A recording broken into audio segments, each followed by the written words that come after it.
judiciales.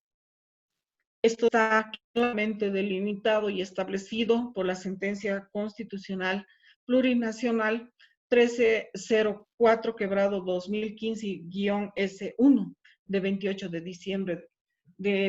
diciembre de 2015, que concedió la acción de libertad respecto a la demora injustificada de un fiscal a requerir la libertad y salidas alternativas, luego de que las víctimas llegaron a un acuerdo con el adolescente sobre reparación del daño y el desistimiento de la acción penal. Siguiente, por favor. Bueno, si el fiscal considera que existen indicios suficientes de la participación de la persona adolescente mediante una resolución debidamente fundamentada, que lo cual es exigencia en las resoluciones fiscales en el artículo 73 del Código de Procedimiento Penal, el fiscal puede imputar por el delito cometido al adolescente y solicitar al señor juez que resuelva la situación procesal del adolescente, aplique las medidas cautelares correspondientes con la finalidad de asegurar su presencia en el proceso. La imputación debe contener de manera fundamentada, ahí tienen en la diapositiva, los datos de identificación del imputado, la víctima, el nombre y domicilio del defensor, la descripción del hecho o los hechos que se le imputan y su calificación provisional. Cabe señalar que en la descripción de los hechos que se le imputan y además de la calificación provisional, si bien el fiscal tiene un marco discrecional para calificar, la calificación no puede estar realizada de ninguna manera de manera arbitraria. Y la descripción de los hechos deben ser claros, concisos y precisos. Esto resulta un presupuesto del derecho de defensa y del debido proceso, porque el adolescente y las personas que asumen su defensa técnica o los abogados que asumen su defensa técnica deben conocer de manera clara, precisa, concisa de qué se acusa al adolescente a efectos de asumir claramente los términos de su defensa. Y finalmente, la solicitud de medidas cautelares, si procede, con los fundamentos que la avalan, teniendo evidentemente presente la excepcionalidad de estas medidas y en caso de que se requiera, se debe fundamentar la misma en el interés superior de la persona adolescente a la que se le imputa. Como hemos dicho anteriormente, la imputación formal deberá estar debidamente fundamentada. Esta fundamentación es una exigencia del debido proceso, es la exigencia de motivación, de exponer los motivos que sustentan la decisión. La sentencia constitucional plurinacional 1672-2011 ha establecido que la exposición de motivos de una resolución no deberá ser, no es necesario que sea ampulosa y amplia en citas legales, sino de que debe ser clara, concisa y entendible, más que para el abogado, para la persona adolescente, para el adolescente o para la persona imputada. En caso de flagrancia, el fiscal previa imputación formal puede solicitar la aplicación, la terminación anticipada del proceso. En este caso, el fiscal debe informar con la imputación formal al juzgado de la niñez y adolescencia en el plazo de 24 horas, quien debe programar y resolver la audiencia con preferencia. El siguiente, por favor. El siguiente, por favor. La siguiente, por favor. Muy bien. Bueno, en el razonamiento del Tribunal Constitucional, las medidas cautelares son instrumentos procesales que se imponen dentro del proceso penal con el objeto de restringir o limitar el ejercicio de los derechos personales o patrimoniales del imputado o de terceras personas. Se denominan cautelares porque tienden a evitar los peligros de obstaculización del proceso y buscan asegurar el efectivo cumplimiento de la eventual sentencia condenatoria. Estas medidas cautelares son de dos clases, son medidas de carácter personal y las de carácter real. Las medidas cautelares tienen varias características, pero la más importante es la excepcionalidad. Dado que la normativa procesal adolescente otorga la máxima prevalencia a la libertad como derecho fundamental de la persona o el bien superior de la persona, y revaloriza además la presunción de inocencia del imputado, la regla es entonces la libertad y la aplicación de la medida cautelar es la excepción. Esto está corroborado por la sentencia constitucional 1500/2011-R de 20 de octubre. Todas las medidas cautelares suponen una restricción de derechos, razón por la cual su aplicación está revestida de salvaguardas legales para garantizar que se usarán solo cuando sea indispensable para asegurar la averiguación de la verdad, el desarrollo del proceso y la aplicación de la ley. El fiscal, al momento de imputar y mediante resolución fundamentada, debidamente fundamentada, puede solicitar al juez de la niñez y adolescencia la aplicación de medidas cautelares a fin de asegurar la presencia del adolescente y evitar que obstaculice la averiguación de la verdad. El juez, recibida la imputación, deberá programar y resolver en el plazo máximo de 24 horas la solicitud de la aplicación de una medida cautelar. Y el juez puede aplicar, en resolución puede aplicar esta medida o disponer la libertad del adolescente por falta de indicios o porque aún existiendo estos indicios, el adolescente se ha probado en audiencia de que el adolescente no va a obstaculizar la averiguación de la verdad o existen otros medios para asegurar su presencia, como el compromiso de sus padres para que se responsabilicen de él. La aplicación de una medida cautelar no debe significar de ninguna manera la aplicación de una pena anticipada o adelantada, debiéndose respetar la presunción de inocencia del adolescente en tanto y cuanto no tenga sentencia condenatoria ejecutoriada. Siguiente, por favor. Siguiente, por favor. Bueno.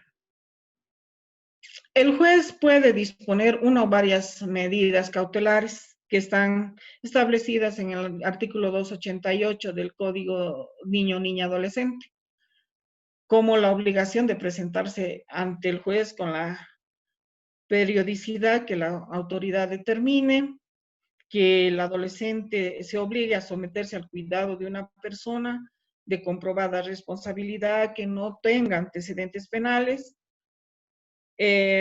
que el adolescente se abstenga de concurrir a determinados lugares o reunirse con determinadas personas, que el adolescente se abstenga de comunicarse con las determinadas personas, como por ejemplo la víctima, siempre y cuando no afecte su derecho de la defensa.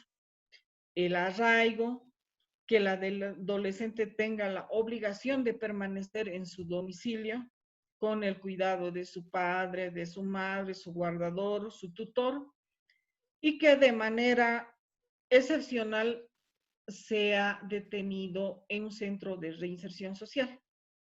La autoridad jurisdiccional debe disponer estas medidas con criterio netamente restrictivo y basadas en el interés superior del adolescente.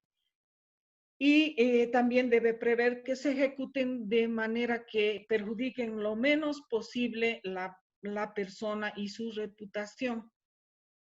No procede en los hechos que son delitos contra la propiedad en los que se haya reparado el daño, se haya restituido, se haya recuperado la cosa, o que éstas no hayan salido del dominio de la víctima, o en su caso el daño haya sido reparado.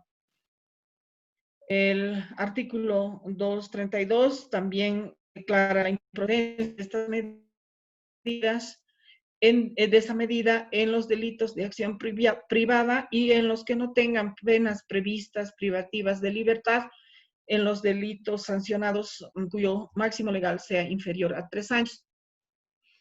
La responsabilidad penal del adolescente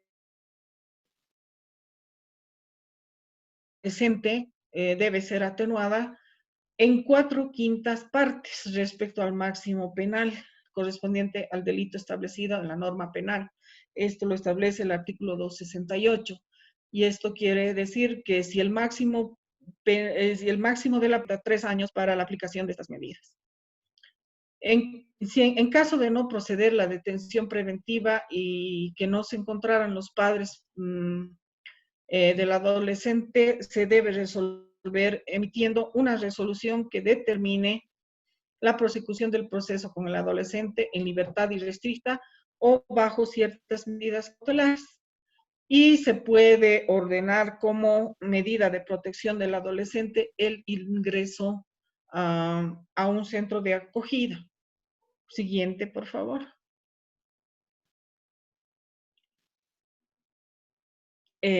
Siguiente, por favor.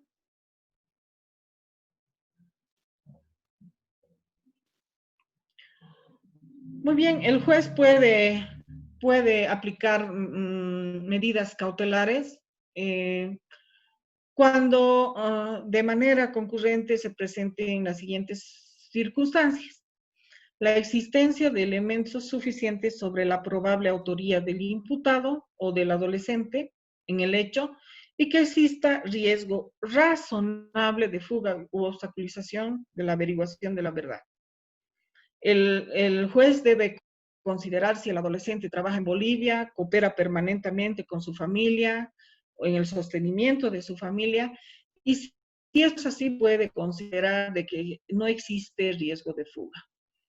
El juez debe analizar también las siguientes circunstancias: que el adolescente tenga facilidades que le puedan ser suministradas facilidades para abandonar el país o permanecer oculto, que haya tenido durante el proceso o en cualquier otro proceso anterior un comportamiento que ponga en evidencia o manifieste o denote su voluntad de no someterse al proceso, que cuente con imputación o sentencia por otro delito, que pueda destruir, modificar, suprimir, falsificar elementos de prueba, que pueda influir negativamente en los testigos, partícipes, peritos o alguna persona relacionada al proceso.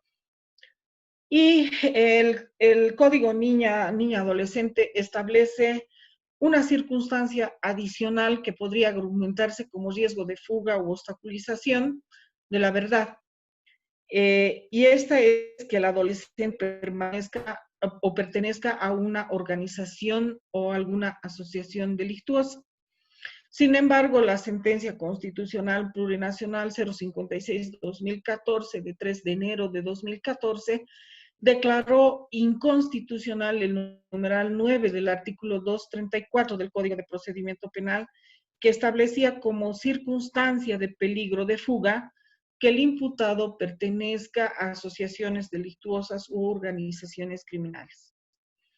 Se debe tener prioridad absoluta con esta audiencia, convocándola lo antes posible y habilitando inclusive horas extraordinarias. y esta decisión debe ser revisada periódicamente por el juez, puede ser modificada aún de oficio. La revisión debe realizarse cada 2 semanas y puede también modificarse esta resolución eh, pudiendo imponérsele otras medidas o practicarse en centros de reintegración social.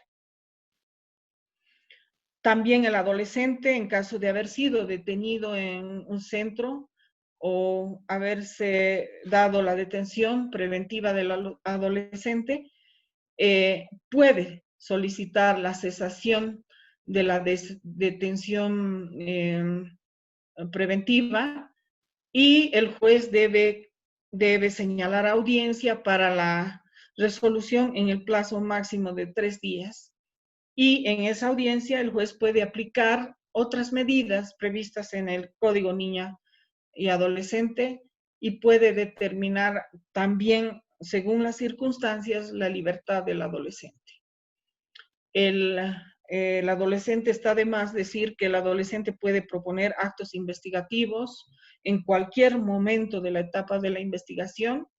El fiscal debe aceptarlos si los considera lícitos y pertinentes y útiles, y en caso contrario puede negarlos, pero de manera siempre fundamentada. En caso de negativa, la parte puede objetar el rechazo ante el fiscal departamental, quien deberá resolver en el plazo de 72 horas. Respecto a la libertad probatoria, el juez debe admitir como prueba todos los elementos lícitos de convicción que puedan conducir al conocimiento de la verdad histórica del hecho, de la responsabilidad y de la personalidad del adolescente imputado, pudiendo ordenar la producción de prueba extraordinaria. El adolescente puede interponer excepciones en el plazo de 3 días. Las excepciones pueden ser las siguientes. Siguiente, por favor.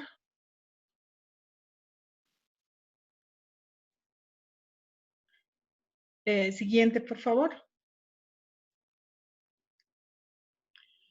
Las excepciones pueden ser prejudicialidad, incompetencia, falta de acción, extinción de la acción, cosa juzgada y litispendencia. Estas sirven para oponerse a la acción penal y son de previo y especial pronunciamiento. Si en el caso de que concurran dos o más excepciones, deben plantearse de manera conjunta y fundamentada por única vez y adjuntando toda la prueba, conforme lo establecido por el artículo 273, incisos G, del Código Niña y Adolescente. Y al finalizar propiamente la investigación, el fiscal de oficio o a solicitud de parte o de la persona adolescente puede solicitar lo siguiente: la remisión, la promoción de una ley alternativa, ya lo hemos analizado más hace rato. Todo requerimiento conclusivo debe fundarse en un informe psicosocial realizado por la Defensoría de la Niñez y Adolescencia u otra instancia correspondiente, y puede plantear la terminación anticipada del proceso. Siguiente, por favor.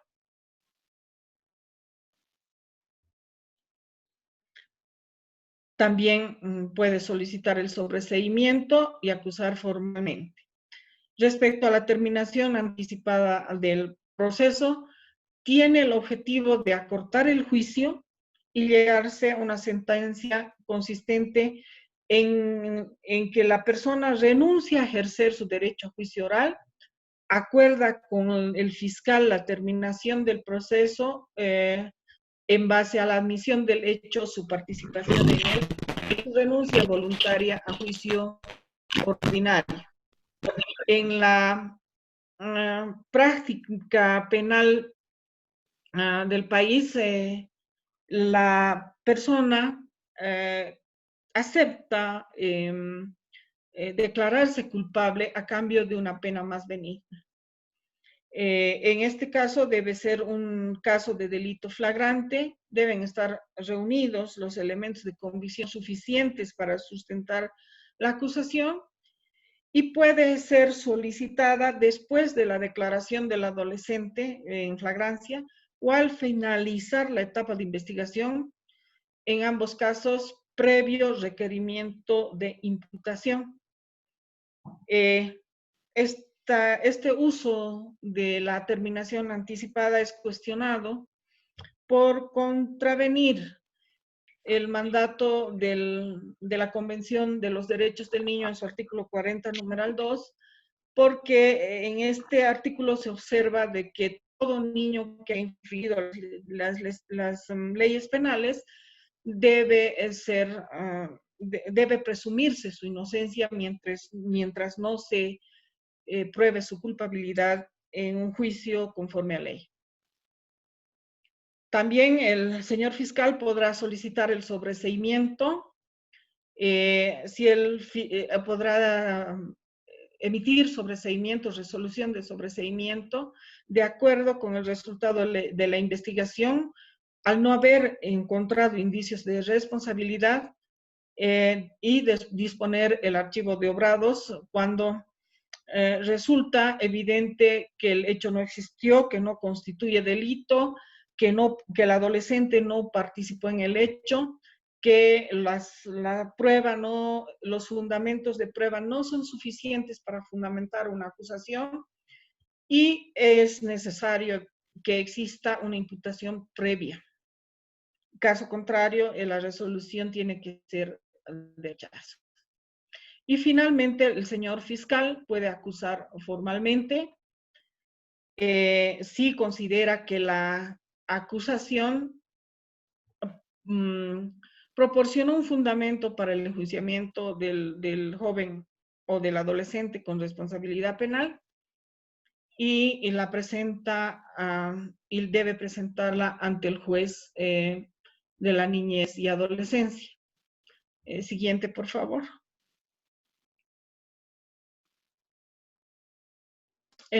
La acusación deberá contener los datos que sirvan para identificar al adolescente y su domicilio procesal, la relación precisa y circunstanciada del hecho atribuido. Como hemos dicho anteriormente, esta es la parte más importante donde debe realizarse una relación del hecho acorde, debidamente detallada, porque es la base sobre la que se va a desarrollar el juicio.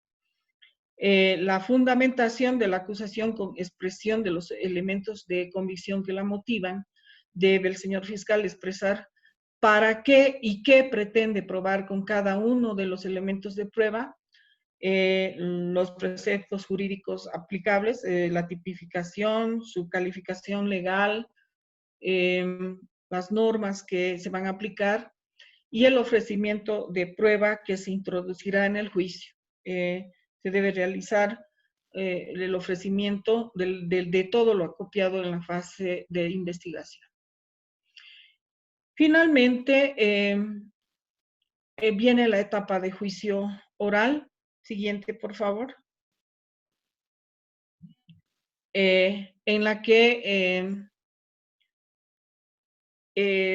es una etapa del proceso para adolescentes con responsabilidad penal, donde se plantean y suelen las excepciones e incidentes sobrevinientes, se escucha al adolescente, se produce la prueba que se ha recogido, que se ha copiado en la etapa de investigación, se escuchan los alegatos orales de ambas partes y se dicta la sentencia, si es en su caso absolutoria, si se encuentra que no son suficientes los elementos de prueba, o condenatoria cuando se tiene elementos que prueben la participación del adolescente en el hecho, según el caso. Y esta etapa es de carácter contradictorio, oral, continuo y reservado.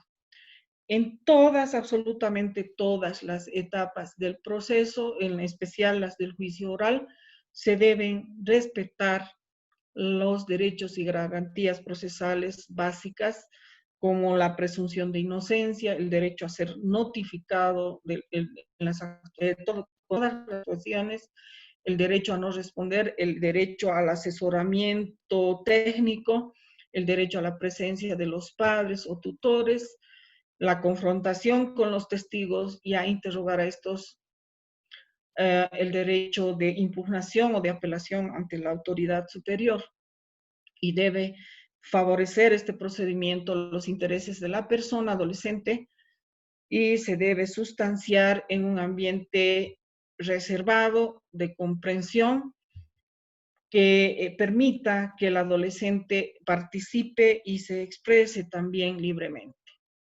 El juicio oral debe celebrarse a puerta cerrada. Excepcionalmente puede darse en forma abierta cuando el juez lo considere pertinente y las circunstancias lo exijan, y debiendo el juez autorizar expresamente esta situación.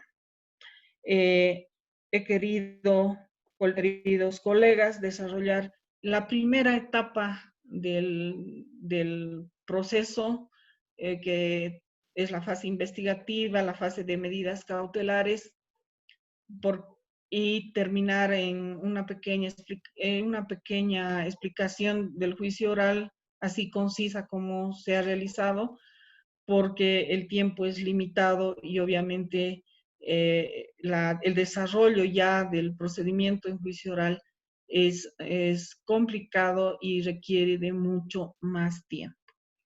Agradecemos su atención y estamos prestos para, para responder alguna duda que ustedes puedan tener. Muchas gracias.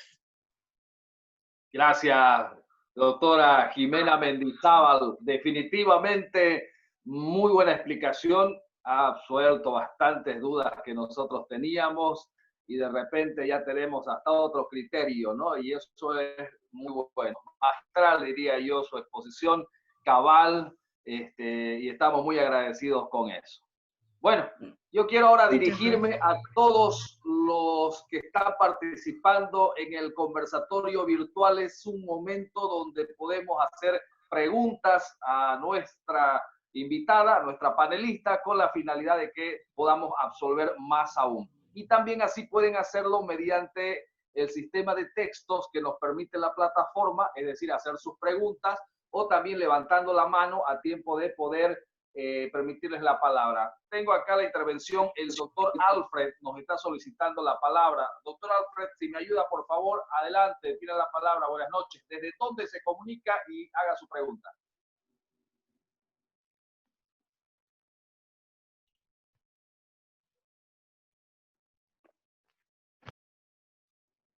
Adelante, adelante, doctor. Hola. Adelante, buenas noches. ¿Desde dónde se comunica y cuál es su pregunta?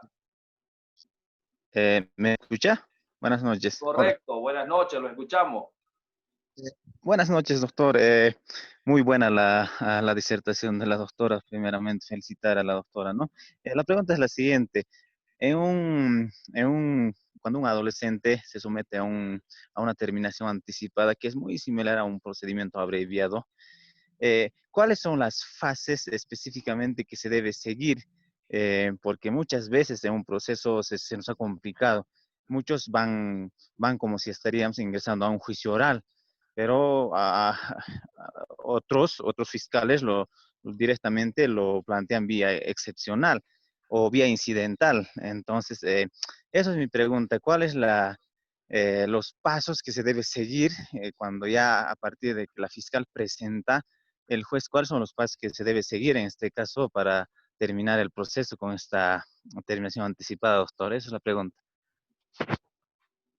Bueno, tanto el fiscal como el señor juez están facultados para promover esta terminación anticipada, pero el señor fiscal puede solicitar en su requerimiento conclusivo que que se aplique esta terminación anticipada, que se equipara al procedimiento abreviado en el procedimiento común. El fiscal debe previamente acordar, firmar un acuerdo con el abogado defensor, con los padres del menor o tutores o guardadores, un acuerdo por el que se pongan de acuerdo en el quantum de la pena, en la renuncia a juicio oral y público, que se establezca que es de manera voluntaria y que además se someta a la pena, se acepte el quantum de la pena que se le va a imponer o se va a terminar el proceso, ¿no es cierto? Entonces, el fiscal presenta esta solicitud al juez y el juez está obligado a realizar una audiencia donde previa escucha de las partes va a pronunciarse sobre la aplicación o no de esta terminación anticipada, de manera obviamente fundamentada. Pero dadas las características del proceso penal para adolescentes, que es de manera oral, si uno va a una audiencia cautelar, por ejemplo, y antes de la audiencia ha acordado ya la terminación anticipada, en los casos en que sea procedente, obviamente, puede ingresar a la audiencia y solicitarla de manera verbal al juez. No hay ninguna prohibición para eso. Y en lugar de realizar una medida cautelar, se realiza la audiencia de aplicación de esta terminación anticipada del proceso. Bien, gracias, doctora. Vamos a ceder a continuación la palabra al colega Jean Fernando D'Alens.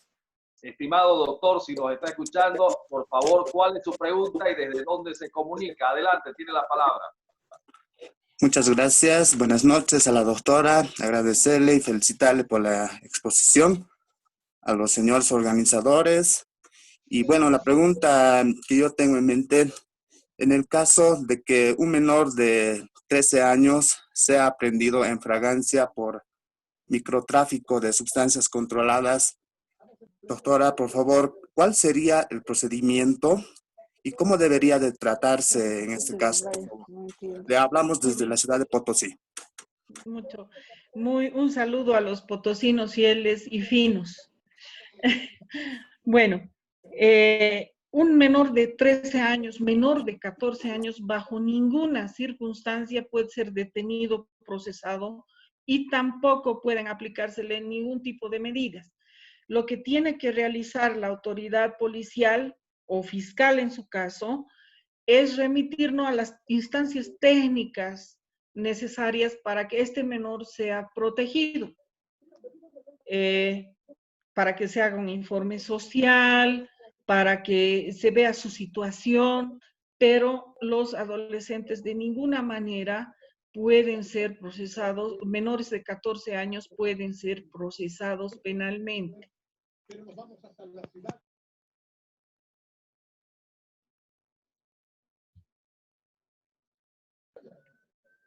Bien, gracias, doctora. Vamos a realizar una pregunta de las cuales nos realiza mediante los textos. Enseguida vamos a dar paso a la siguiente pregunta para que pueda tener un contacto. Pero quiero responder también las preguntas del texto. A ver, el doctor Carlos Daniel Condori nos dice lo siguiente. ¿Qué pasa si los adolescentes cometen delitos vinculados con sustancias controladas? En ese caso, ¿cómo buscar una salida alternativa? Muy bien. Los delitos de sustancias controladas generalmente son delitos de carácter flagrante. Entonces, sí puede aplicarse una salida alternativa. Puede ser, puede realizarse una terminación anticipada, pero no puede realizarse una salida alternativa de reparación del daño ni de conciliación, porque no, en estos casos la víctima es el Estado en realidad, ¿no? Entonces el adolescente necesariamente puede someterse, sí, a una terminación anticipada del proceso, más no a una salida alternativa, porque estas salidas alternativas se aplican en delitos de contenido patrimonial, excepcionalmente delitos culposos que no tengan por resultado la muerte, y por lo tanto los delitos de narcotráfico no son delitos ni culposos, ni que no tengan como, ni son culposos, ni tienen como resultado la muerte. Entonces no puede aplicarse estas salidas alternativas, pero sí la terminación anticipada del proceso, y en su caso tal vez puede aplicarse la remisión, una remisión para liberar al adolescente o desjudicializar la justicia penal. Bien, a continuación voy a ceder la palabra a la doctora Ceballos Jime, de esa manera se identifica, para ver que nos diga la pregunta y desde dónde se comunica. Adelante, doctora Ceballos Jime, tiene la palabra. Doctora, buenas noches. Jimena Ceballos Cruz, de la ciudad de Sucre. Doctora, la consulta es la siguiente. ¿Qué pasa si un menor de edad es sometido a una justicia ordinaria y se deja de lado, digamos, esa presunción de minoridad? Y esta acusación, o sea, llega con una acusación fiscal. ¿Qué es lo que pasaría, doctora, en este caso para poder subsanar estos vídeos, ¿no? Prácticamente. Esa es la consulta, doctora. Gracias. Muy bien. Si una persona adolescente es aprendida y hay dudas sobre su edad, obviamente que se aplica la presunción de minoridad, ¿no? Pero si esto no ha sido observado por las autoridades y ha llegado a una etapa de juicio, evidentemente que ese proceso es nulo y debe inmediatamente que el juez o tribunal se dé cuenta de que la persona es adolescente, debe remitirse inmediatamente, debe anularse ese proceso y remitirse a la instancia del juez de la niñez y adolescencia. Bien, gracias, doctora. Vamos a continuar con otra pregunta más del chat en los textos y nos hace la siguiente consulta Lucía Verónica Flores Mamani y nos dice, la remisión judicial y remisión fiscal, reparación del daño, van acompañados de los mecanismos de justicia restaurativa. Entonces, si el tiempo de los 6 meses se puede trabajar la responsabilización para que este adolescente pueda ser reintegrado a la sociedad o lo más posible existir una reincidencia. Evidentemente, la remisión debe realizarse previo informe psicosocial y está dirigida esencialmente a la reinserción del adolescente, a la reintegración social del adolescente. Y evidentemente se tiene que elaborar el PIE, que es el plan de integración, el PIE, donde se debe vigilar que el adolescente cumpla estas medidas. Evidentemente las cumpla estas medidas y se logre pues una reinserción del adolescente.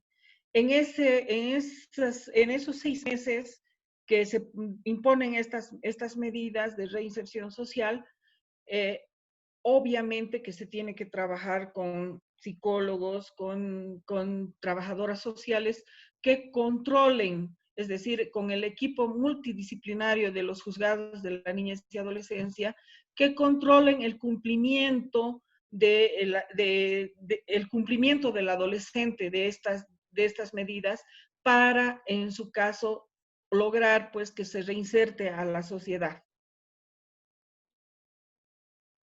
Bien, la siguiente pregunta va de la siguiente forma. El colega se llama Luis y nos dice, doctora, ¿En qué casos procede la extinción de la acción en materia de justicia penal juvenil? Bueno, la extinción de la acción procede por prescripción, por duración máxima del proceso, por muerte del imputado. Esos son los casos en que procede la extinción de la acción.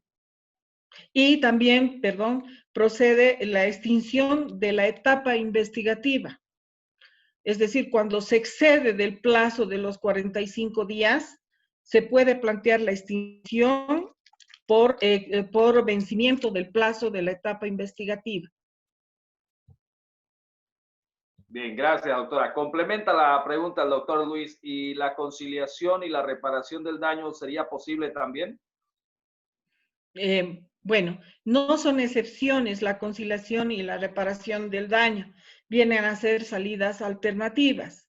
La conciliación obviamente se da desde el primer momento del proceso y el juez debe promoverla necesariamente dentro de los 20 días de realizada la imputación formal.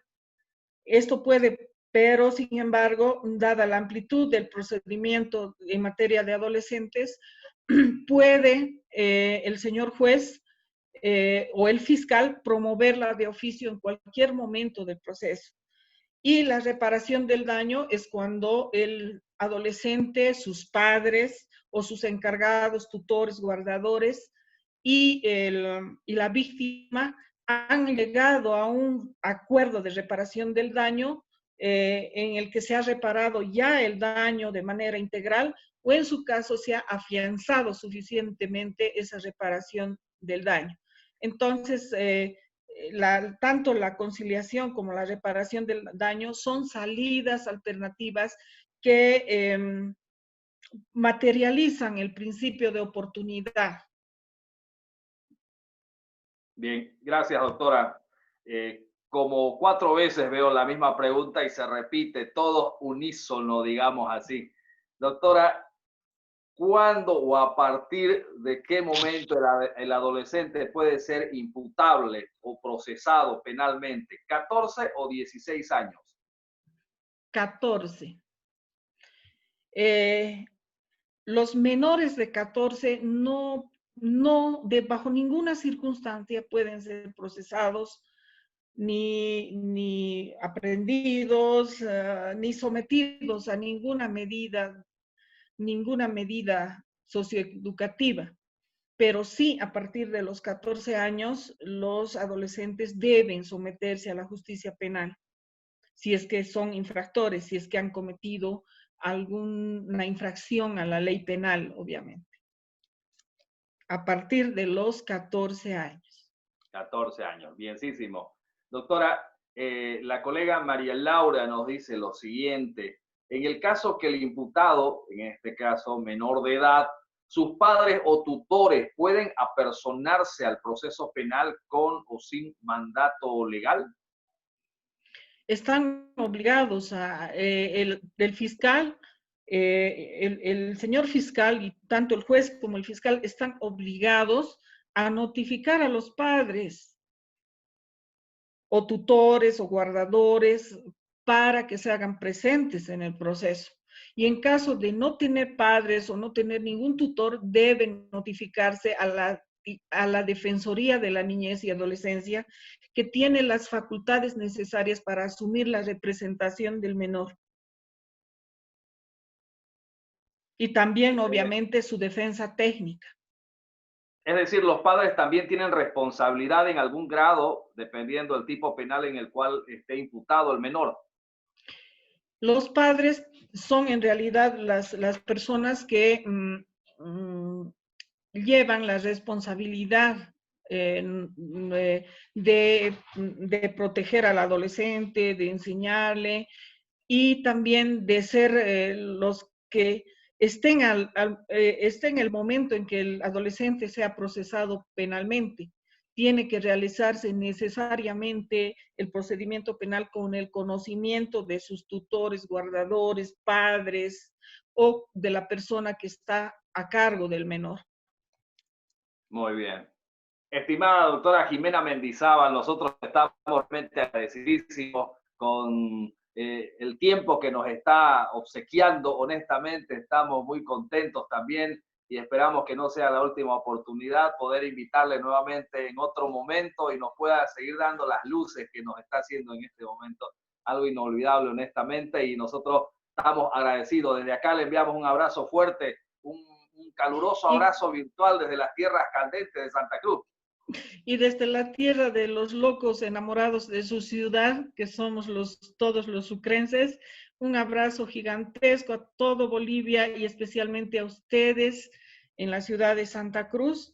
Y a usted, doctor, el agradecimiento por la invitación y estoy dispuesta, cuando usted así lo requiera, a compartir un poquito de mis conocimientos y no con fines de retórica o de dar clases magistrales, sino simplemente de enriquecernos todos juntos para, para conocer un poco más el procedimiento o algún tema que se pueda exponer en su plataforma. Gracias, doctorita. Quiero cerrar con la idea. En la ley 1173 hemos visto que las autoridades jurisdiccionales tienen la obligación de asistir a los centros penitenciarios a objeto de tener el contacto con la persona que se encuentra, uno, cumpliendo una detención preventiva o dos, cumpliendo una condena. Yo creo que estos son los medios, los momentos en los cuales además la autoridad jurisdiccional puede tener contacto con los abogados, ¿verdad? Porque los abogados ya sí tenemos una idea de cómo poder generar la convicción que se necesita en la autoridad jurisdiccional, es decir, cómo puedo también llegar hacia nuestras autoridades. Muchas gracias, doctorita. Evidentemente es así, mi querido doctor, y estamos obligados por la ley 73 a realizar las visitas de cárcel, donde los internos pueden exponer sus quejas, sus reclamos, y obviamente estamos también obligados, la sala plena del Tribunal Departamental está obligada a solucionar esos problemas para descongestionar las cárceles de nuestro país.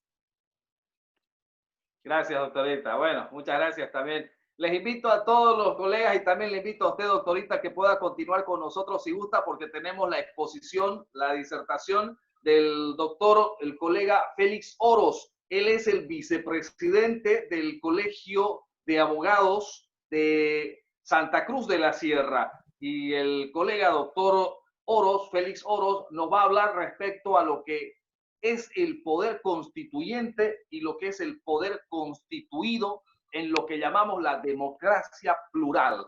Vamos a establecer todos estos puntos que son muy importantes a tiempo de merecer los principios, valores constitucionales y todo este modelo que continúa cambiando aún todavía. Enseguida esperamos al doctor Félix, se va a ingresar a plataforma y les pido a todos los colegas puedan aguardar un momento, por favor, para darle la bienvenida al doctor Félix Oros. Muchas gracias.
Saludos.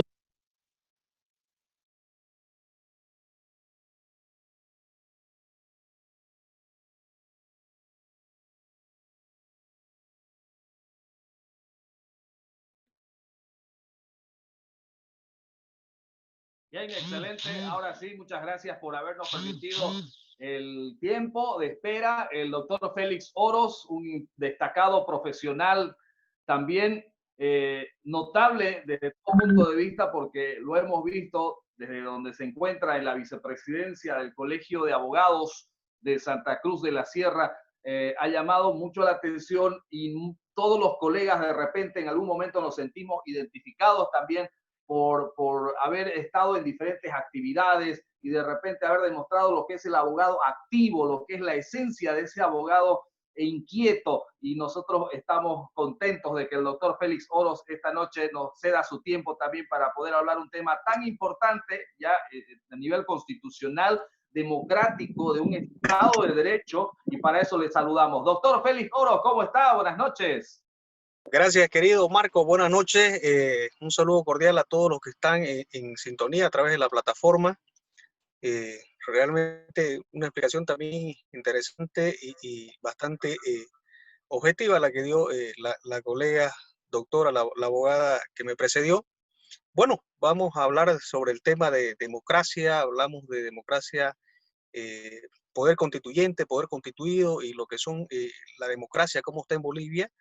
¿Y qué es lo que nosotros esperamos de aquí en adelante construir para dar alguna solución a lo que está pasando en el país? Bien, excelente, doctor.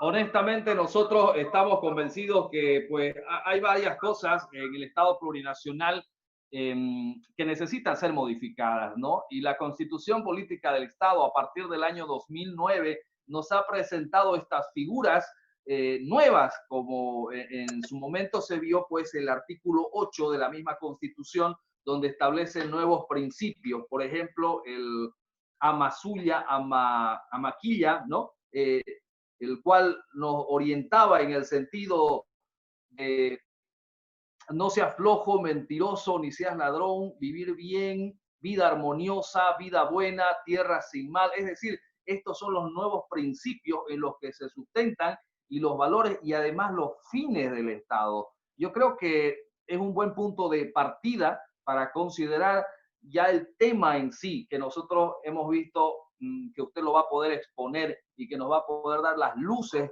que necesitamos para poder interpretar, ¿no? La doctrina, que también es importante, el poder constituyente, el poder constituido dentro de una justicia plural. Adelante, doctor, lo escuchamos para que usted nos pueda exponer al tema.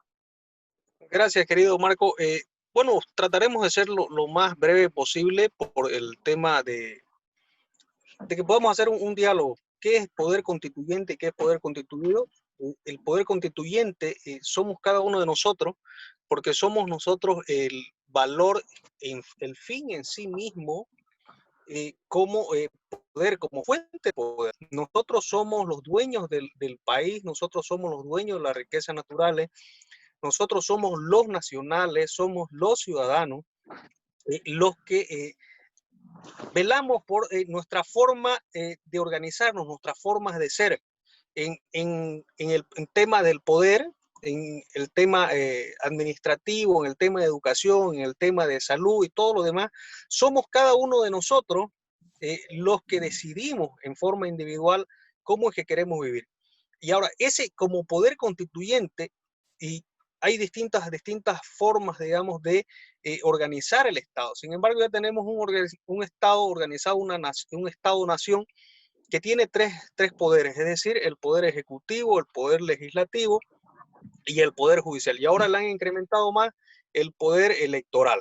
Ese poder electoral viene a ser como la primera constitución que hizo Simón Bolívar en 1826. Pero ¿cuál es el diseño de nación-estado que tenemos ahora como boliviano? La concepción que tuvo Simón Bolívar y los constituyentes en 1826 fue especialmente un sistema monárquico presidencialista y de poder concentrado, es decir, un país unitario, donde se concentra el poder y se determina que, imagínense ustedes, el presidente de la República era vitalicio para Simón Bolívar en la Constitución de 1826. Así se determina que sea vitalicio. Hasta después que viene el cambio con la reforma con Andrés de Santa Cruz, cuando dice que sean cada 8 años tiene que haber elecciones para que se cambie el presidente. Pero esa es la concepción que no se ha cambiado hasta ahora. Entonces tenemos una concepción, un diseño de nación-estado monárquico, presidencialista y de poder unitario, que es la fuente de todos nuestros males. Es decir, el órgano, el poder legislativo prácticamente solamente le hace de corte al presidente de turno, en este caso. Ya en 1994, en la reforma de 1994, un tercio del Parlamento se logra dar a devolver otra vez al poder constituyente, es decir, a cada uno de nosotros, con los diputados uninominales. Pero los senadores y la otra mitad del Parlamento, de la Cámara de Diputados, responden a las listas de los presidenciables. Es decir, nadie vota por un senador ni nadie vota por la mitad de diputados de la Cámara de Diputados. Eso se resguardaron los políticos basados justamente desde la concepción de Simón Bolívar. Es lo que se tiene que cambiar y reformar, porque nosotros, y lo hemos visto ya en este 2019, cuando se perdió totalmente la confianza y el atropello del partido de gobierno, en este caso era el Movimiento al Socialismo, a la cabeza de Evo Morales, que inclusive desconoció un referéndum donde el poder constituyente, que somos cada uno de nosotros, dijimos no queremos que haya reelección indefinida. Entonces, al desconocer ese mandato que tenemos nosotros, hubo la rebelión de octubre y logró sacarlo del poder a Evo Morales. Pero sin embargo, el diseño, la revolución que hubo en octubre fue una revolución trunca, una revolución fallida, donde no se concluyó el cambio en realidad de lo que se debería haber cambiado. La revolución de octubre debió terminar con el Congreso, ese Congreso que solamente responde a una lista o a una plancha de un presidente, un órgano judicial que responde también a una plancha y a una lista de que fueron elegidos por el órgano legislativo, que obviamente son de la misma corte del partido de gobierno. Y un tribunal electoral que también respondía a la misma corte, es decir, que estaba todo ligado a la cabeza. Sacaron la cabeza, pero no el cuerpo. Esa revolución de octubre debió ser una revolución primigénita, donde el poder constituyente, a través de los cabildos, que fue la base fundamental para que nosotros los constituyentes nos rebelemos y sobre todo nos autogobernemos y reconduzcamos a nuestro país. Sin embargo, desgraciadamente nos faltó liderazgo y visión de toma del poder para hacer los cambios y los ajustes y descabezar todos estos órganos, estos poderes que venían solamente a reproducir lo mismo que se viene reproduciendo desde 1826. Es la fuente de todo nuestro atraso como bolivianos. Yo creo que ahí es donde tenemos que cambiar, donde tenemos que trabajar, y la visión a futuro tiene que ser que cortar el cordón umbilical del Ejecutivo y el Legislativo y el Judicial, para que estos tres poderes sí tensionen armónicamente y no esté uno supeditado al otro ni debajo del otro. Entonces, eso yo creo que ahí el poder constituyente, nosotros los ciudadanos, jugamos un rol importante frente al poder constituido. El poder constituido son el órgano ejecutivo, el órgano legislativo, el órgano judicial y el órgano ahora electoral. Son los poderes que nos representan, porque nosotros hemos decidido que nos representen a través de la democracia representativa, ¿no? Caso contrario, tendríamos que hacer cabildo y nombrar a las personas que nosotros deseemos que nos representen de la mejor manera, pero ahora lo que tenemos es eso. Sin embargo, tenemos una revolución de octubre que ha quedado trunca y hay que retomarla, esa agenda de octubre. Bien, gracias, doctor. Hay colegas que nos ven desde todas partes del país.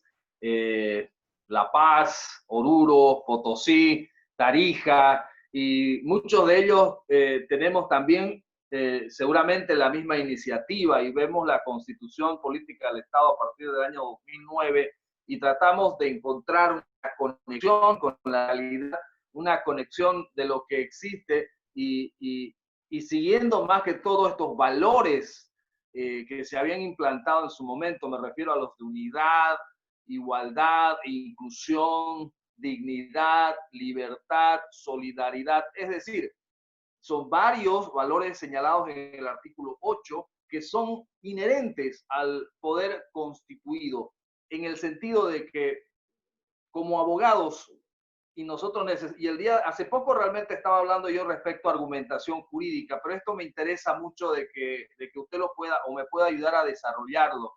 El tema de los valores insertados en la Constitución Política del Estado. Como abogados, ¿cómo podemos aplicar en nuestra vida laboral respecto a nuestro derecho como poder constituyente? A ver, los valores se han convertido en una simple letanía. Eso está escrito en el papel, pero no se cumple nada. El presidente se ha ido porque justamente no cumplía ninguno de los valores. No seas mentiroso, no seas ladrón, ¿no? Y no seas flojo, ¿no? Entonces, y vivir bien. Pero ¿quién está viviendo bien ahora en esta pandemia? ¿No? Entonces, esa situación, esos valores solamente son una letanía, pero tenemos que hacerlos, materializarlos, hacerlos prácticos.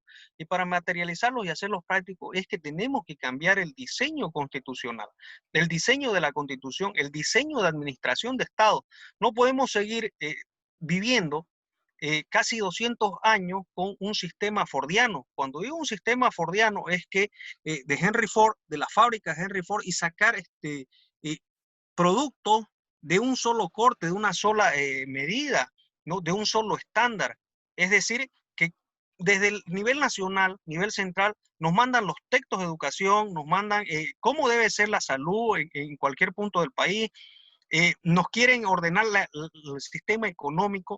Eso no puede continuar en Bolivia porque justamente la autodeterminación hace que cada uno de nosotros, los individuos, por regiones y por sectores, nos podamos autogobernar. Por eso dice autonomía, autonorma, autogobierno, autonormarse.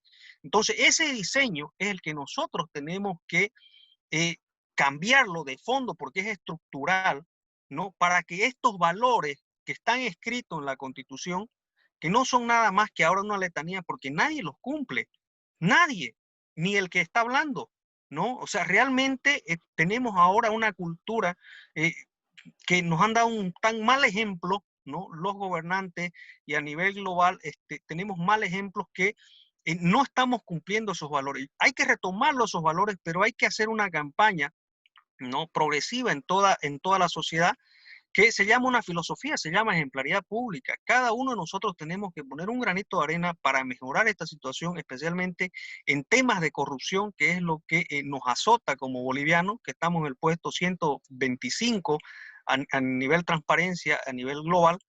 Si logramos bajar por lo menos 5 puntos cada año, seremos felices porque estamos yendo por buen camino. Pero no me digan tolerancia cero a la corrupción y otras que llegue voy a hacer cero a la corrupción, porque es mentira. Los que van a llegar ahí van a corromperse igual y peor. Lo ha demostrado con Gonzalo Sánchez de Lozada, corte neoliberal, lo demuestra Evo Morales con corte socialista, ahora lo demuestran Yanine con su corte demócrata social. Entonces su ideología política cae por su propio peso. Ahí tenemos un problema de diseño, de filosofía y de cómo estamos llevando Bolivia hacia adelante. Vamos 20 años ya del siglo XXI y no sabemos hacia dónde estamos yendo. Tenemos un problema de falta de visión, de falta de norte, de dónde es que queremos aterrizar como bolivianos o dónde es que queremos llegar como bolivianos. Como bolivianos tenemos que tener una visión clara que de aquí a 50 años, ¿cómo nos queremos ver? De repente tenemos que forjar esta Bolivia de aquí a 50 años. Le doy solamente un dato en el tema de la pandemia, de ahora el tema de salud. En el 2002, con la ley SUMI, que fue Gonzalo Sánchez Lozada que la hizo esa ley por el materno infantil, pero lo hicieron con el sistema y la filosofía cubana, con las redes de salud, donde yo fui parte también, donde fui capacitador en el 2002 por ese sistema de filosofía de redes de salud, que era una filosofía y una estructura cubana. Pero cuando sube Evo Morales, no se sigue ese proyecto y se trae cubanos para que trabajen, pero no se contratan médicos. Las redes de salud están aquí, están instaladas, pero no tienen médicos. 14 años, imagínense, cuando lo hizo Gonzalo Sánchez Lozada, neoliberal, lo que pensaba en el ser humano era, porque era una recomendación de Jeffrey Sachs, era que Bolivia era inviable porque ni siquiera era un mercado como país. Es decir, no teníamos gente, los índices de morbo y mortalidad eran altísimos, elevados, donde moría el binomio madre-niño, por eso era la ley Sumi. Tenían que vivir, porque a cada uno de nosotros se nos veía solamente como simples consumidores y por eso tenían que vivir. Sin embargo, el corte socialista, que tiene otra filosofía, dice que es de ayuda a los más necesitados, ayuda a las grandes masas, a las grandes mayorías, no lo hizo. Entonces, para que veamos ahí las contradicciones entre los neoliberales y los socialistas. O sea, el mismo problema con dos visiones diferentes. Pero tenemos como bolivianos de buscar la solución y salir adelante. Yo creo que eso es como tenemos que mirar Bolivia y cambiar las estructuras y realmente en esta oportunidad que tenemos de elegir, podamos elegir, bueno, ya no sé qué elegir, digamos, porque no veo en el horizonte propuestas claras ni una visión clara sobre hacia dónde nos quieren llevar como país. Por eso es que, bueno, estamos nosotros trabajando un proyecto que se llama Plataforma Social Nacionalista, donde tenemos algunas propuestas para desarrollarla y entre todos poder construir una nueva forma de ver Bolivia. Bien, gracias, doctor. Esta parte del conversatorio hemos decidido nosotros que vaya a ser un poco más relajada, es decir, en el sentido de que podamos participar y entre todos posiblemente podamos llegar a aportar, porque consideramos que es un tema libre, consideramos de que qué mejor manera que hacer uso de la democracia si no es a través de los medios, en este caso las plataformas virtuales. Yo creo que es un primer acceso para poder elaborar conversatorios y bueno, pues hacer críticas, ¿verdad? Que al final de cuentas, pues todas estas son importantes. Yo quiero solicitarle a todos los colegas que puedan levantar la mano si desean hacer algún aporte en algún momento para poder redireccionar el sentido de este conversatorio que nosotros tenemos, uno, y dos, aparte también, para poder establecer cuáles van a ser las bases para bueno, desarrollar el tema. Tengo acá una participación de la colega Denka Berríos, nos dice que política pues se ve bastante en todas partes, ¿no? Simplemente eso. Hay algo interesante. La Constitución Política del Estado nos habilita, por ejemplo, una de las acciones, la acción popular. Y la acción popular, presentado ante el Tribunal de Garantías, tiene esa formalidad, o más bien esa informalidad, que no hay un proceso de revisión, no debe de haber, entre tanto, como en cualquier otra de las acciones, como en el amparo constitucional, por ejemplo, en el que existe la admisión o no admisión del recurso. En la acción popular no hay eso, porque pertenece al poder constituyente, es decir, es una solicitud de todos, vale decir. No esa será la vía posiblemente para reclamar mucho de estas altas o lesiones que nosotros sufrimos como bolivianos.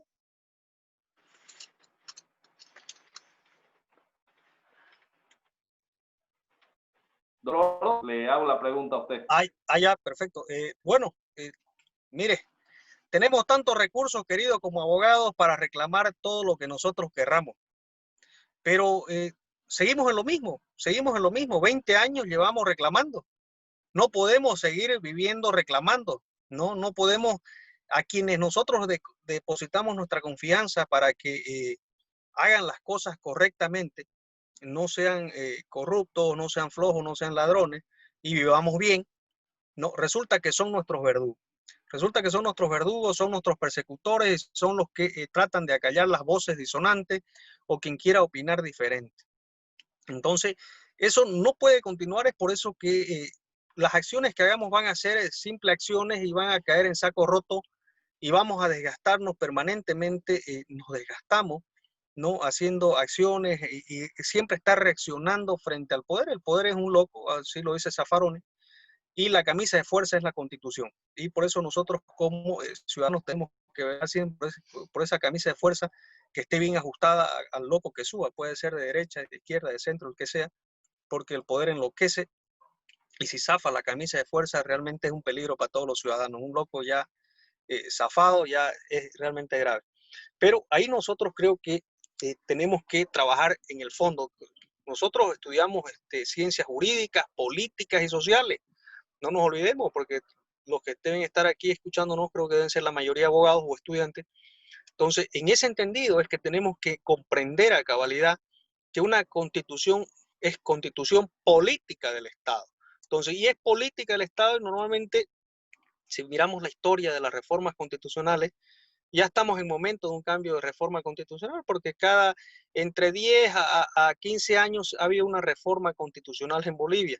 Entonces, tenemos que hacer un ajuste a la constitución, y en este caso sería una constitución, terminar la revolución de octubre para que se pueda realmente cambiar el país, todos reconstruyamos este país que tanto queremos, ¿no? Porque es donde vivimos, donde tenemos nuestro patrimonio, donde tenemos nuestra familia. Bien, hemos entendido este conversatorio desde dos ángulos. El primero, el poder constituyente, poder constituido, y el segundo, la justicia plural. ¿Qué opinión le merece a usted cuando nosotros, como abogados de a pie, de repente queremos aplicar la justicia plural? ¿Cuál será nuestra orientación? A ver, lo que dice la Constitución es la justicia plural, es cuando reconoce las 36 naciones que tenemos, ¿no? Donde esas 36 naciones están ligadas unas a otras o cada una es autónoma, pero tiene sus formas y usos y costumbres para juzgar sus propias contravenciones, no así los delitos que son delitos comunes, que ya hay una ley de marco de limitación. Pero sí, la justicia plural, yo creo que es lo que cada nación o pueblo tiene gran sabiduría, ¿no? Tiene mucha sabiduría dentro de sus filas, dentro de sus senos, de su forma de autodeterminarse, donde hacen mejor justicia que la justicia ordinaria, ¿no? Pues la vemos la justicia ordinaria como realmente es injusticia y es bastante ordinaria, ¿no? Es injusticia y es bastante ordinaria. Entonces, tenemos creo que aprender de los pueblos indígenas y ver cómo es que realmente hacen justicia. Y justicia es dar a cada cual lo que le corresponda, ¿no? Entonces la pluralidad y la autodeterminación son fundamentales para que se haga justicia y nosotros lo que velamos siempre es porque en el órgano judicial por lo menos haya un mínimo de independencia, un mínimo. Ni siquiera ya no se pide el máximo, se pide mínimo. Acabamos de ver un juez denunciando que se le habían entrado 20 policías y el Ministerio Público en una acción de libertad. Por Dios santo, eso es una aberración. Están metiendo, este gobierno hace exactamente lo mismo que hizo el anterior gobierno. O sea, los socialdemócratas le siguen a los socialistas y los socialistas le siguieron a los neoliberales. O sea, no cambiaron nada. No cambiaron nada. El problema es personal, el problema ya es del chip de los bolivianos, que entre todos tenemos que hacer una gran cruzada para cambiar. Bien, yo creo que es importante cuando nos dice que el conjunto de la sociedad, cuando se organiza y de repente solicita algo, utiliza no las acciones tal vez constitucionales que se prevé, sino la fuerza de la misma gente, ¿no? Y eso no es algo, digamos así, jurídico, sino lo utilizan mediante la fuerza o no sé, de repente la organización social en atribución de las democracias, porque la lucha de los 21 días, por ejemplo, fue eso, ¿no? Recordemos para atrás, si ya vamos a usar el tema del anterior código del sistema penal, que se pretendió hacer el ingreso de su vigencia para el Estado plurinacional de Bolivia. La gente de repente se opuso y y no usaron acciones constitucionales, no usaron la vía ordinaria, únicamente fueron marchas, únicamente fueron todo tipo de circunstancias, intentando de que, bueno, en su momento este gobierno que ya pasó, pues haya dejado esa vigencia del Código del Sistema Penal que se intentó implantar, que no se consiguió al final porque el conjunto de la gente se expresó indicando que no querían aplicarlo y que no sería lo correcto. Eso es un ejemplo de poder constituyente. Ese es el medio, esa es la vía. Nosotros como abogados, ¿cómo lo debemos ver, doctor? A ver, es que la gente se organiza como puede, ¿no? Están ahí los sindicatos de trabajo porque son focos, por ejemplo, de grupos de presión que hacen sobre un tema específico. Está el Comité Cívico Pro Santa Cruz, por ejemplo, que aglutina todas las instituciones y también recoge las demandas y las hace públicas. Entonces, eso es poder constituyente, no ese es poder constituyente. Los gremialistas igual son un frente también de sociedad que tienen sus propios problemas, los transportistas, los campesinos, los ganaderos, los agricultores, los empresarios, los profesionales del ejercicio libre. Cada uno de nosotros nos convertimos en un poder constituyente. Cada uno, nuestra propia individualidad. Juntos hacemos el conjunto de demandas para ver cómo nos queremos organizar, y esa organización tiene que ir en pro y en función del bien común.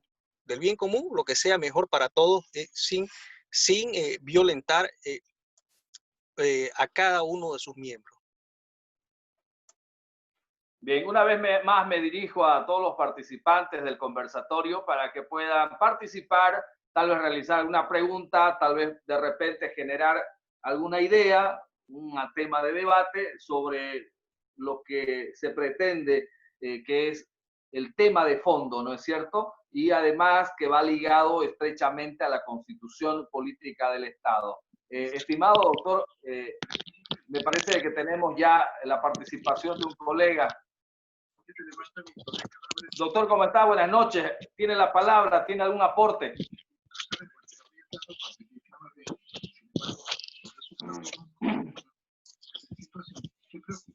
Me parece de que no tiene buen retorno el doctor. De todas maneras, les pido por favor a los colegas que si desean participar, puedan indicarme levantando la mano virtual que tenemos en nuestra plataforma a tiempo de participar, ¿verdad? O también interactuar a través de los chats con la finalidad de establecer el tema que nosotros pretendemos para el día de hoy. Doctor Oros, ¿alguna recomendación que usted tenga cuando buscamos la aplicación de la justicia plural respecto a nuestra actual justicia que nosotros tenemos ahora? Me parece que hemos perdido al doctor Félix. Ah, no, se quedó sin video. Estamos acá. Ah, ya, perdón, lo vi sin video, doctor. Escúcheme, entonces, ¿cuál es la recomendación en todo caso que nos puede dar a nosotros como abogados en estos tiempos de cuarentena, cuando nos vemos prohibidos de salir de repente? El Colegio de Abogados me parece que se realizó las gestiones para que podamos hacer las actividades. Usted también es vicepresidente del Colegio de Abogados. ¿En qué circunstancias quedan esos permisos que se han liberado en la ciudad de Santa Cruz, considerando de que ya a partir de la próxima semana se hace una flexibilización de la cuarentena, doctor? Bueno, en el tema de los permisos del Colegio de Abogados no tiene ningún valor, para que nadie, para que todos sepan y no lo usen, ¿no? Pero sí, la recomendación que haría yo como colega de abogados, que entre todos hagamos nuestro granito de arena, trabajemos por la honestidad. Hay una filosofía que se llama ejemplaridad pública. Creo que todos debemos ser de alguna forma un poquito ejemplares en nuestra vida privada, en nuestra vida pública, y poder ayudar en lo más que podamos. Y sobre todo la honradez con nuestros clientes y la sinceridad. No le mintamos a nuestros clientes por solamente ganar unos cuantos pesos y después los dejamos vendidos, que es lo que vemos, los reclamos permanentemente en el Colegio de Abogados. Yo lo que les pido, queridos colegas, es que seamos honestos con nosotros mismos primero.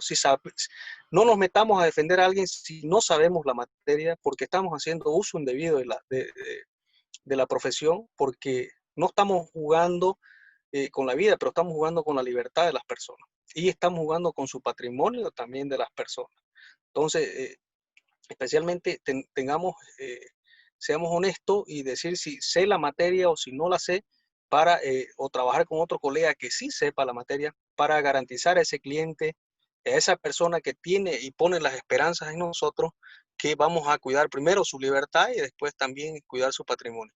Entonces, para que podamos trabajar todos juntos y también dignificar el oficio. Nuestro oficio es de abogado y comencemos a dignificarlo. Yo creo que ese es el gran aporte que podemos hacer cada uno de nosotros a la sociedad y a nuestro oficio.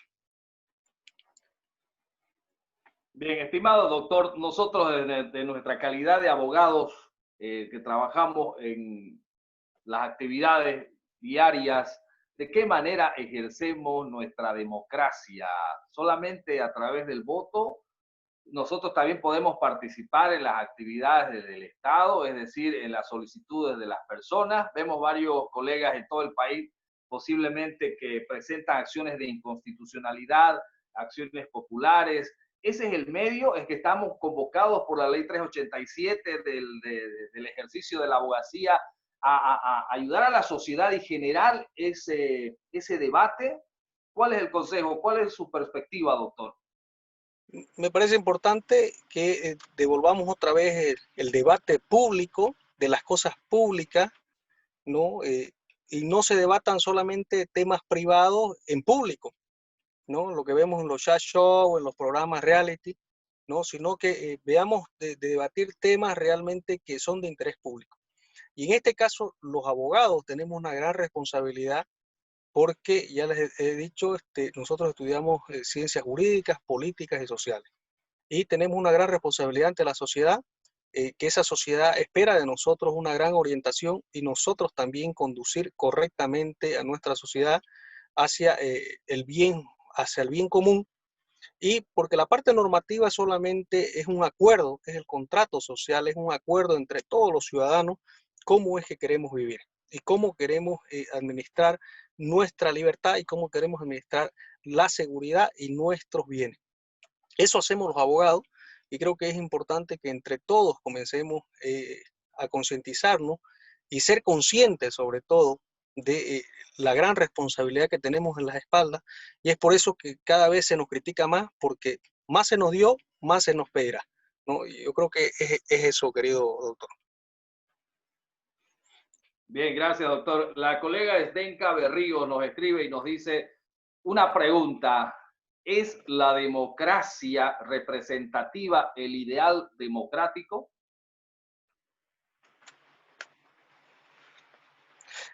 Ahí lo ideal es pues volver siempre a los orígenes, ¿no? En los cabildos, en grandes reuniones o las pequeñas reuniones, cómo hacen democracia también los pueblos indígenas originarios, pero sin embargo ya en las sociedades, en las burguesías o en los vulgos que vivimos en las ciudades es imposible hacer esa situación porque la democracia se comienza a distorsionar.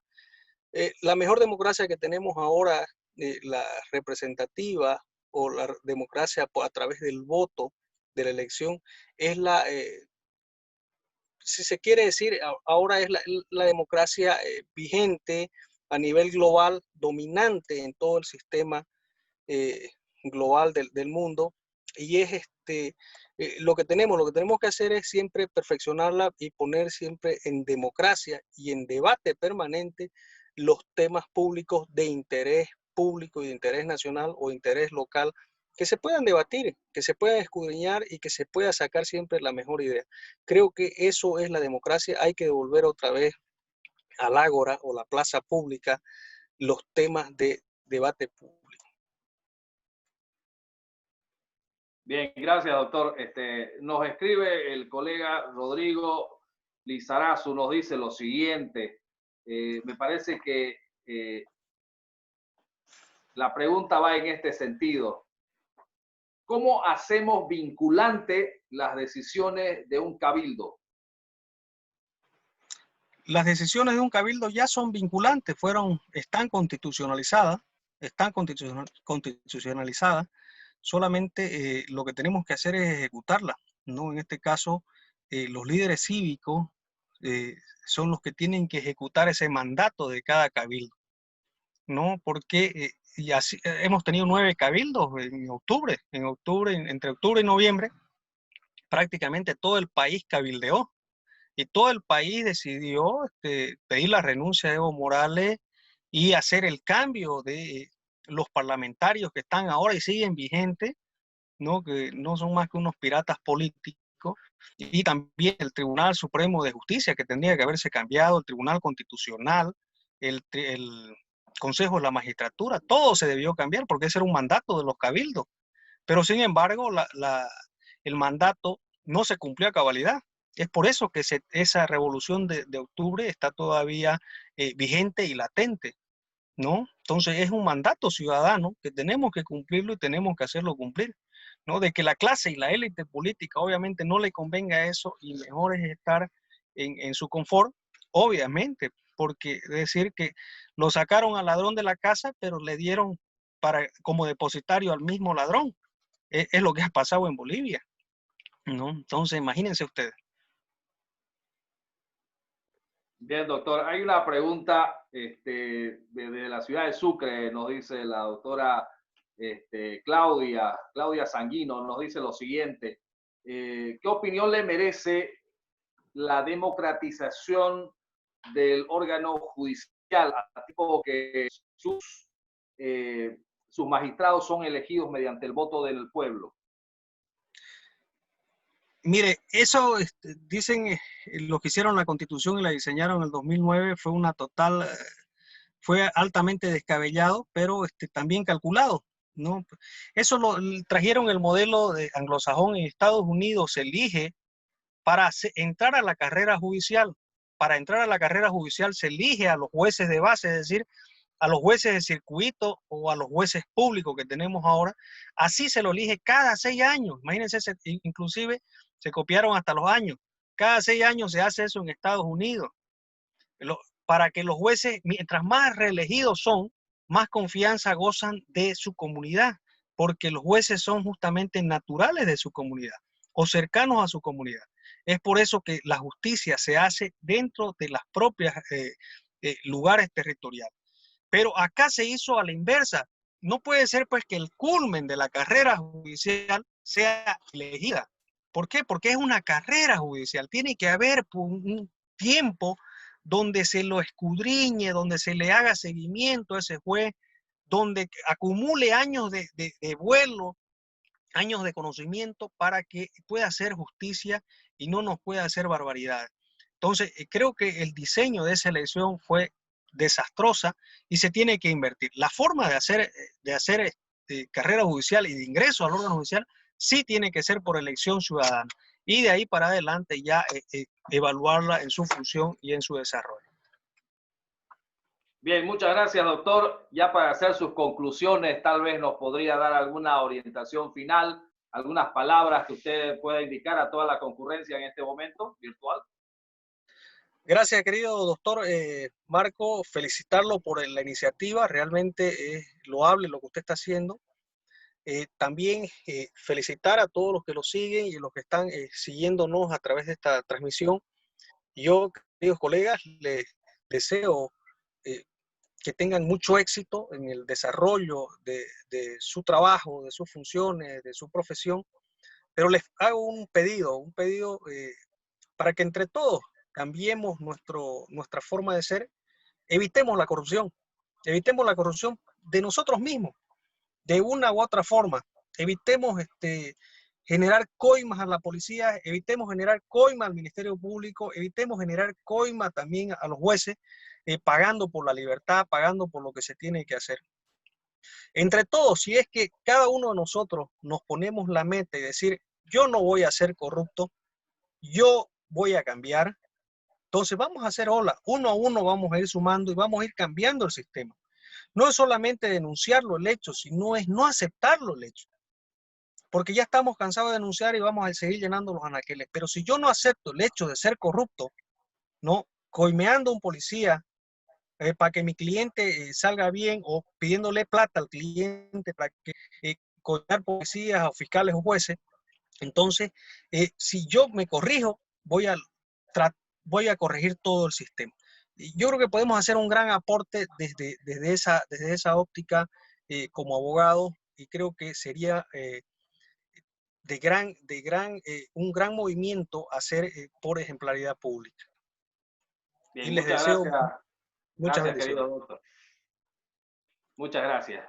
Y gracias también a todos los colegas quienes nos han estado siguiendo. Realmente muy amables. Espero que siempre estén con nosotros y listos para el día de mañana. Tenemos un nuevo conversatorio. El día de hoy ha estado muy interesante. 2 temas que se han tocado con 2 profesionales realmente relevantes de nuestra sociedad, y nosotros nos sentimos muy contentos con el tiempo que nos permiten estos profesionales para seguir creciendo académicamente y también generar crítica para que nosotros podamos en este espacio generar también o sustentar un aporte, ¿verdad? Y esta final. Nosotros les decimos gracias, y el día de mañana tenemos más conversatorio. El día de mañana vamos a ver el tema de acciones o delitos de acción privada y todo el procedimiento que se rige conforme a la ley 1173, y además los procesos especiales. El día de mañana va a estar el juez Carlos Moreira con nosotros. Gracias, doctor Oro. Gracias a todos. Buenas noches. Chao, chao. Gracias. En contra de los derechos humanos. Y ha sido doña Luciana Ceballos. En conjunto con los 27 países que se llegue a aprobar esta normativa. No permite China que se hable más de ella. Efectivamente, por el